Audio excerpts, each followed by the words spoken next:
Hola! Toleleje, toleleje. Kunin at basahin. Kunin at basahin. Ako po si Kuya Sam Pagaduan, ang inyong kasama sa ating lumalim at mamunga Daily Gospel Reflection. Ngayon ay December 16, 2025. Ang mabuting balita ng Panginoon ayon kay San Juan, chapter 5, verse 33 to 36. Noong panahong iyon, sinabi ni Jesus sa mga Hudyo, "Nagpasugo kayo kay Juan at nagpatotoo siya tungkol sa katotohanan. Hindi sa kailangan ko ang patotoo ng tao, sinasabi ko lamang ito para maligtas kayo. Si Juan ay parang maningas na ilaw na nagliliwanag noon, at kay sandaling nasiyahan sa kanyang liwanag. Ngunit may patotoo tungkol sa akin na higit sa patotoo ni Juan. Ang magagawang ipinapagawa sa akin ng Ama at siya ko namang ginaganap, yan ang nagpapatotoo na ako'y sinugo niya." Ang mabuting balita ng Panginoon. Pinupuri ka namin, Panginoong Hesukristo. Sa Gospel ngayon, malinaw ang sinabi ni Jesus na siya ay hindi umaasa sa patotoo ng tao para patunayan kung sino siya. Oo, nariyan si Juan Bautista, isang respetadong propeta. Oo, maraming naniniwala dahil sa kanyang patotoo.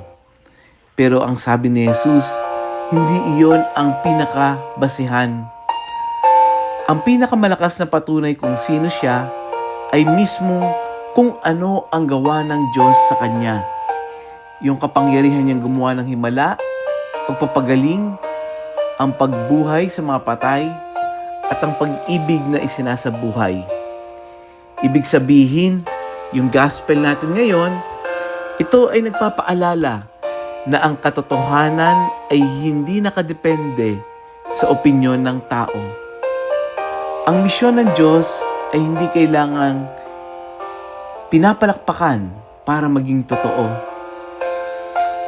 Kung iisipin natin sa ating pang-araw-araw na buhay, madalas mas naniniwala tayo kung marami bang nagla-like sa atin kaysa sa ating konsensya. Mas pinapaboran natin yung papuri ng tao kaysa sa tahimik na inspirasyon ng pag-udyok ng Diyos. May mga pagkakataon na gumagawa tayo ng mabuti, pero kapag walang nakakapansin, parang nawawalan tayo ng gana. Pero ang paalala ng gospel ngayon, anong sinasabi ng gospel? Hindi lahat ng tama ay pinapalakpakan. Hindi lahat ng kabanalan ay viral. Kung totoo ang ginagawa mo, kahit walang nag-a-appreciate. Kung tapat ka, kahit walang nakakaalam. Kung mabuti ka, kahit walang bumabati. And that is already a testimony. Si Jesus ay hindi naging anak ng Diyos dahil may nagsabi, kundi siya ay anak ng Diyos dahil isinabuhay niya ang kalooban ng Ama. Kaya ang tanong sa atin, kanino ba tayo kumukuha ng validation?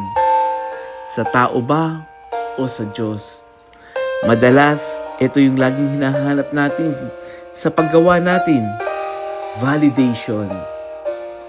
Gusto natin na may nakakarinig tayo na magsasabi sa atin, ang galing ng ginawa mo, tama yung ginawa mo. Pero at the end of the day, hindi tao ang dapat nagbabalidate sa atin, kundi ang Diyos. Kaya para maisabuhay natin yung gospel natin ngayong araw na ito, una, ito yung pinakamagandang gawin natin.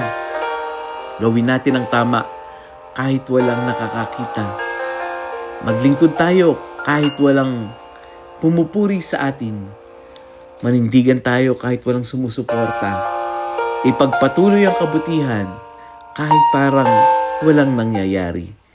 Dahil ang tunay na patotoo ng pananampalataya ay hindi ang sinasabi sa atin, kundi ang ginagawa natin araw-araw. Let us pray. Panginoon, minsan hinahanap namin yung halaga namin sa mata ng tao, sa papuri ng tao, sa validation, sa pagkilala. Patawarin mo ako, Lord, kapag mas mahalaga sa akin yung boses ng tao, boses ng mundo, kaysa sa tinig mo sa aking konsensya. Tulungan mo akong mamuhay ng tapat kahit walang palakpakan. Tulungan mo akong gumawa ng mabuti kahit walang nakakaalam. Nawa ang aking buhay mismo ay maging patotoo ng iyong pag-ibig. Amen. Friends, ikaw ba ay na-inspire ng gospel ngayon tungkol sa validation? Baka may kakilala ka rin na gumagawa, ng mabuti pero napapagod na. Baka may kapamilya kang tahimik lang pero naghahanap ng lakas. Iparinig natin gospel nito sa iba.